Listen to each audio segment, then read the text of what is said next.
কোনো মূলধন 10 বছরে দ্বিগুণ হলে বার্ষিক সুদের হার কত? দেখো এই অঙ্কটার ক্ষেত্রে কিন্তু মূলধন দেওয়া নেই, শুধু সময়টা দেওয়া আছে যে 10 বছরে যদি দ্বিগুণ হয় তাহলে সুদের হারটা বের করতে হবে। তাহলে আমরা ধরে নিব কি, দেখো আসল ইকুয়াল টু এক্স ধরি, সময় 10 বছর দেওয়া আছে, সুদের হারটাও আমাদের বের করতে হবে, এটাও ধরে নিব সুদের হার ইকুয়াল টু ওয়াই, এটাও ধরে নিলাম।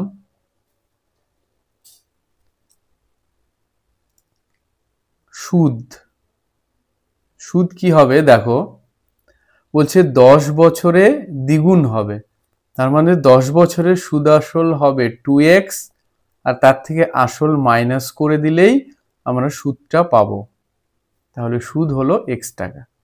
এবার সূত্র আমরা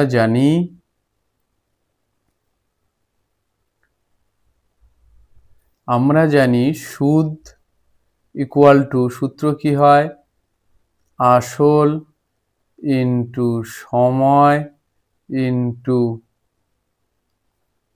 সুদের হার বাই হয় 100। এবার সুদটা কত, x টাকা বসিয়ে দিলাম, আসল কত x, সময় কত 10 বছর, 10 বছর,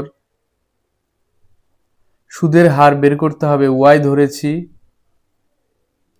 আর নিচে হবে 100। x x কাটা যাবে, এখানে 1 আছে, বজ্রগুণন করলে 100 ইকুয়াল টু হবে 10y, বা y এর মানটা বের করলে y ইকুয়াল টু 100 বাই 10, কাটাকাটি করলে কত হবে 10। তাহলে ওয়াইটা কি ধরেছিলাম, সুদের হার, তাহলে সুদের হারটা কত বেরোলো 10, তাহলে উত্তর হবে সুদের হার হচ্ছে 10%।